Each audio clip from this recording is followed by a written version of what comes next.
Hello everybody and welcome to my channel. I am JCM Berne, author of Wistful Ascending, the first book in the Hybrid Helix, along with the second book and the third book, and soon the fourth book in the Hybrid Helix. Fourth book, Shadow of Hyperion, coming out September 12th, 2023. Maybe buy it. I don't know. We'll see. This is Book Burning, a show where I talk about books and movies and TV, and I promise to never ever burn a book. I'm not going to edit this out. This is live. I'm not live, but I'm recording this in one take. I just had to close my door. You're going to suffer through that. I'm sorry. I'm not really sorry. Okay, today I wanted to talk about Grimdark, dark fantasy, and Grimdark. These are two separate things, potentially. And I decided to start with talking about what these genres mean and save a separate discussion for a future video, because what I eventually would like to talk about is why people enjoy Grimdark, at least a partial analysis of that. But that's a big talk, or a bigger talk, and I wanted to separate the discussion of the definitions of the different genres from that talk. So we're going to do this in two chunks. I don't know when the other one's coming because I don't make plans. I'm not an author tuber by profession. I'm a writer. And even that's not even my profession. I just do this for fun. So we're going to start with some definitions, some genre stuff, and that's going to be today's video. So let's go. I have notes. You should be very proud of me. I took actual notes on my computer screen. So I'm going to go through them and see if I can make sense of them. So first, I want to recap what fantasy means in general as a genre, and I'm going to go back to this. I put forth this definition, a long time ago, and the more I think about it, the more it fits. We have this overarching genre encapsulating all these things called speculative fiction. And speculative fiction is simply fiction where impossible things occur. And I want to make it clear, these are things that are impossible from the point of view of the writer. The things that the writer believes are not possible. So I'm going to use a weird kind of little counterexample. Imagine someone writing about miracles occurring in a religious context. Now imagine that person writing that believes miracles happen in the real world, and they are writing a fictional account of a fictional miracle, but they think it's the sort of thing that actually does happen. I don't think that's fantasy. I don't think that's spec fic. I think that's just a person with a certain worldview, and I'm not going to argue with you whether or not miracles happen. That's a separate discussion. Wholly different. But that's not spec fic. That's a person portraying the world as they believe it to be. And they may be wrong, they may be right, but that's not fantasy. Fantasy is when we talk about a world where things happen that we know don't really happen. So we talk about a world where wizards can cast fireballs. If you think that's really happening, you're not writing spec fic. You're writing what you think of as realism. You need some professional help. That's a separate story. So that is generally spec fic, and there's different types. And horror is weird. Horror kind of overlaps with the other ones, but generally we like to split things up. We can into science fiction and fantasy. And I'm going to make it very simple. Fantasy is a speculative fiction where the impossible things are attributed to magic. Magic can have name, sorcery, it's magic, chi, whatever. But these magical things are happening, these impossible things are happening because of magic. The wizard casts fireballs because of magic. Science fiction, by contrast, is a piece of property where impossible things are attributed to science. And I'm going to give you a really simple example that you can think of, and a very popular one, Doctor Who. And I love Doctor Who deeply. This is not a criticism. Doctor Who uses a sonic screwdriver.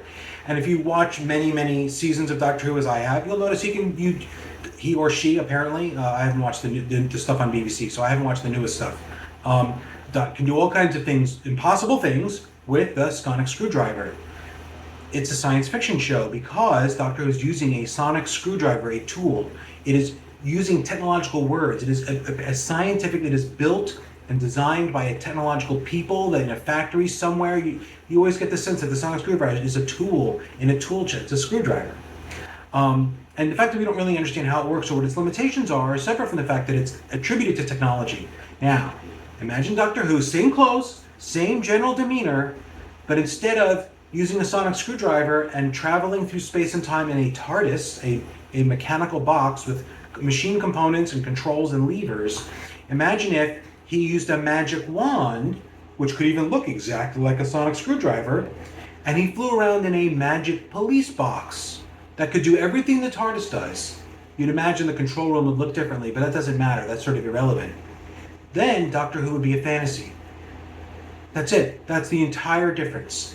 And other things come along with that. When you say something happens because of technology, it gains certain property, has to work certain ways, like it should work similar ways for different users. Magic doesn't have to do that. So there's differences that come along with that attribution, magic versus science, but same thing. Okay, so that's fantasy in general.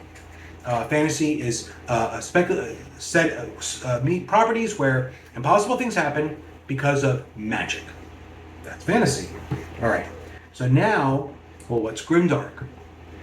The term Grimdark came from Warhammer, I think 40K, and it's not generally used exactly the way the Warhammer people used it, which is okay. That's what happens. People introduce terms, they get adopted, the meanings shift over time. This is how language works. It's totally normal. People often argue about what is Grimdark, what is dark fantasy. Does it mean there's no hope?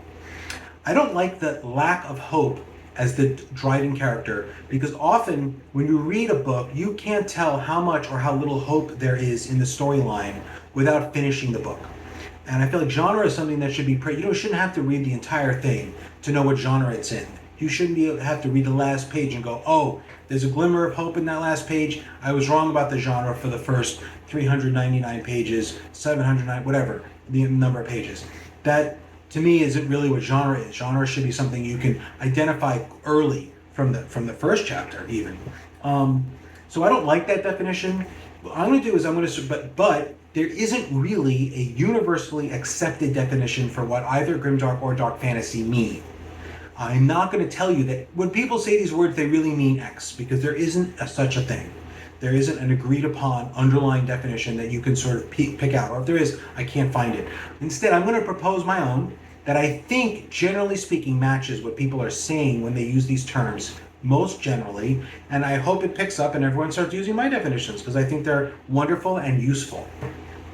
So the easiest way to understand these two is to sort of contrast them with the fantasy that was sort of most popular around the 70s and 80s or 90s, before Grimdark became a thing. What the fantasy that was most popular was like epic fantasy, things like Tolkien, things like Wheel of Time, Terry Brooks, the sort of Shannara type stuff. And this was fantasy where it was clearly fantasy. It was magic, secondary world, impossible things happen because of magic. And there was definitely dark stuff going on. There were evil, nasty, magical creatures. There were evil human beings in there doing bad things, betraying other people. Right? That was all present in those books. So morally gray characters, dark magic, people dying, people being hurt.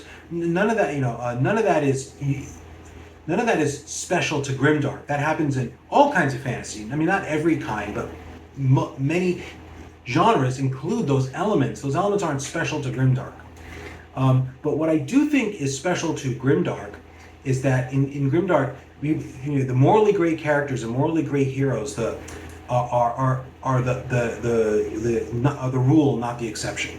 So if you look at something like Lord of the Rings, there are many examples in Lord of the Rings of pretty good, noble people. There are elves, there are dwarves, there are humans, there are hobbits who are trying to do the right thing, who are struggling against the darkness, who are generally good. They're not going to go on raping anybody, they're not going to do horrible things. They might fall to temptation on occasion, yes, but generally speaking, trying to do good. And that was predominantly in fantasy, right? You had noble heroes. Even Wheel of Time, you have plenty of people in Wheel of Time who are trying to do the right thing. You have plenty of people in Shannara. You even have plenty of people in like Thomas Covenant trying to do the right thing. Not the main character, but other people all around trying to do the right thing, trying to be, they're noble, they're good people. And what Grimdark brings is this sense that even the heroes aren't so great. In Grimdark, and this is my proposed definition, most of the people, or maybe all of the people, are terrible. So in Grimdark, you have the heroes certainly have motivations. They might not be as terrible as the bad guys, but they aren't great people.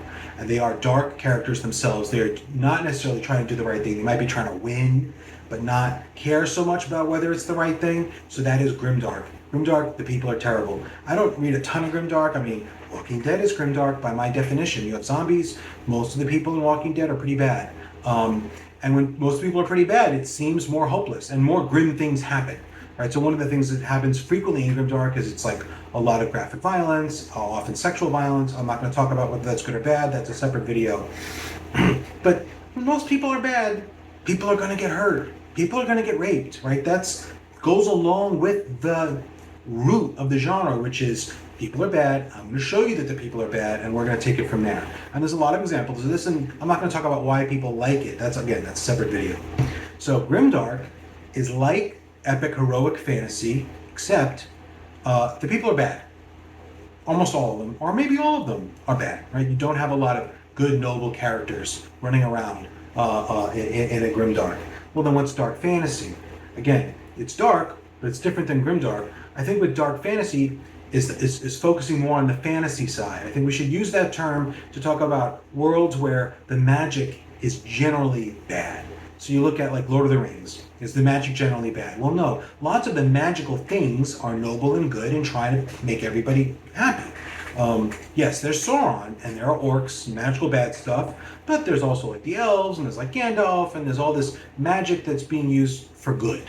In a true dark fantasy, most of the magic is not a good thing. When you run into something magical, it's going to eat you or whatever, and enslave you, right? Magic is bad. And that's what makes it dark. The fantastical elements are not a boon to the world. They're a detriment to it. They are nasty. They're evil. They hurt things, hurt people. That's a true dark fantasy. And I think if people use these terms this way, and something can be both grimdark and dark fantasy, you can have all the people are bad and all the magic is bad too. I don't see a problem with that. I don't see a contradiction there. I don't think you have to do that. But those are good, ostensive definitions for those terms. I think people should use them. I think it would help clear up a lot of confusion people have. And again, if you have a Grimdark where like the main character is just like a super good guy who's always trying to do the right thing, it's not Grimdark anymore. Maybe one character is allowed. Maybe if everyone else was just terrible and nasty, it'd be okay. Maybe. I'd have to see some examples. But that's what gives you the tone of hopelessness, because if all the people are bad, it doesn't look so good for the world. That's just how life is. If people are all bad, things are going to go bad, right? So those are my definitions. I'm going to quickly talk about some other subgenres of fantasy. Because people often use these terms, and I feel like it's just worth knowing what they mean, because then when we're having conversations or we're reviewing books, discussing books, it helps if everyone's on the same page. So a good use, epic fantasy. Epic fantasy is just fantasy. Remember, magic, impossible things happen because of magic. Usually epic fantasy is epic. It's high stakes. In an epic fantasy, they're trying to save the world. You're not going to have an epic fantasy about a guy trying to like find his socks, no matter how much magic he uses to find his socks, unless the socks are somehow important to saving the world. So high stakes, almost always a lot of points of view, a large cast of characters, and usually they're long. Usually you're not going to say, oh, I read a 300-page standalone, it was an epic fantasy. People are going, well, how epic could it really have been in a 300-page standalone? Like, that sounds too short. Usually epic is a big story. Lots of things happening, lots of characters, lots of stuff going on, wars, worlds being saved or not saved. That's epic fantasy. Military fantasy is fantasy focusing on organized military, where lots of the characters or lots of the action, the points of views are taking place from some kind of army, navy, military. And again, so you can clearly see how military fantasy could be epic, right? These are not exclusive genres. It doesn't have to be. You can have a much smaller story taking place in a military fantasy where they had a much smaller scale, just small army, not saving the world, just doing a thing. Okay. Urban fantasy. And this annoys me somewhat because some people, well, anything in a city is urban. Yes, technically the word urban means in a city. And if you have a fantasy taking place in a city, you can call it urban fantasy, but that's not what the word means. That's not how people use the term. I'm sorry. That's not what the term urban fantasy means when you put those words together. People say urban fantasy to specifically mean a fantasy that takes place in a sort of modern setting. So it's a world similar to ours, or Earth-like, or Earth, with magic, but with modern technology for the most part. Well, so look, if there's a fantasy, like Harry Dresden's the classic example. He's a wizard, but he lives in current Chicago. People around him have cell phones. People around him drive cars. He drives a car. It's actually obviously not exactly our world because it's a world with wizards in it, but it's loosely based on our world. I think if you had an urban fantasy in another world that was not like ours, but had similar technological levels, like if people had cars and maybe cell phones, maybe you could call that urban fantasy. You get into some gray areas there with that. But generally speaking, urban fantasy does not take place in a city. If you have a character on a farm out in a rural area, but they live in a modern setting and they have a tractor run by gas, urban fantasy. They have magic, right? Urban fantasy. It doesn't have to be in an urban setting. That's strange. It sounds strange to say that out loud, but that's how the word works. Cozy. Cozy is in many ways the opposite of epic. Maybe not in every way, but in many ways. Cozy fantasy requires low stakes and low tension. So Legends and Lattes is the example everyone brings up. A cozy fantasy is where you're never too worried. Things are never that dire. It's an orc trying to start a coffee shop. She's not trying to save the world. If she fails, her coffee shop will go under. No one's gonna, no cataclysm will occur. And plenty of fun stuff can happen inside that cozy fantasy setting, but that's what a cozy is. Cozy anything is with low stakes. And even in a cozy mystery, people might die, but they're never people you care about. That may sound terrible, but that's just how it works. That's how the genre works. Okay. People talk about high fantasy and low fantasy. And again, high and low fantasy is a good example. This overlaps with the others. And this just refers to how much magic there is in your setting. So Malazan is a great example of a high fantasy. There are floating moon fortresses, right? Like, okay, the sheer amount of I don't know how you want to measure it. Any way you want to measure the sheer amount of world-altering stuff that happens in Malazan is enormous. They're not just spells cast, but the spells are accessing an entire realm of space that you can't otherwise enter with its own worlds. Everything is big. The way that it physically deviates from an actual possible world is tremendous. You compare that to K.G. Parker's Scavenger trilogy. You compare that to, a lot of stories where magic is small and subtle and the effects of it are minor and hard to discern. Was that magic or was that guy just a little lucky? Someone's standing on a flying cloud and they're throwing fireballs. You're not like, oh, maybe he just got lucky. But maybe you have a magic system where just someone can win a little more often than is really possible at a gambling table. Still magic, but it's small magic. Maybe that was possible. That's low fantasy. Low fantasy is not a lot of magic around. Most of the things that happen are possible in sort of the physical sense, right? Like it might be a secondary world just means the world being described is not ours, present or past. Okay, so it's not on Earth. It's on a made-up place. I should have put secondary world on my list of things to explain. That's what secondary world means. So you have low and high fantasy. And you can take, if you want the opposite end of the highest fantasies, probably might be Cradle, right? In Cradle, there are people who basically with a slash of a weapon are annihilating entire universes. Right? You don't get much higher than that in the sense of, the impact of magical abilities is just ridiculous. I don't mean ridiculous in a disparaging way, right? But it's very high. Okay. Science fantasy. I don't know. It doesn't really matter if you want to call science fantasy a subgenre of fantasy or its own thing, or say there's science fiction and science fantasy are three things. I don't care. The taxonomy here is not important. But all we mean by science fantasy is a world where there are impossible things, some of which are attributed to advanced science, and some of which are attributed to advanced to magic. So Harry Dresden isn't really science fantasy because there isn't really a ton of advanced science going on. There's no giant walking robots in Harry Dresden yet. Jim Butcher, if you're listening, that's the next step. Science fantasy are giant walking robots and people tossing fireballs at them. Science fantasy. The biggest examples of science fantasy you're going to find are the largest media properties on Earth, right? Star Wars and Marvel Universe, both clearly science fantasy. You've got Iron Man and Doctor Strange. You've got the Force, a rocket ship, science fantasy.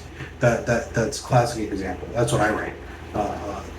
So we have all these different subgenres, and I'm sure I forgot some.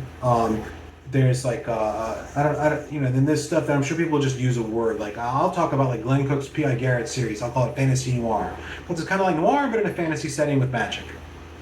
Do other people use that term? I have no idea. Maybe. I haven't looked. Maybe other people have used that, come up with the same term independently. That would make sense. Or fantasy detective stories or fantasy crime stories. So we can see how any other genre you have can sort of mix with fantasy, where if you have a crime story, you add magic, you've got a fantasy crime story. That's all pretty obvious, I think. I don't think that really requires a ton of further explanation. I don't really know what to say about horror.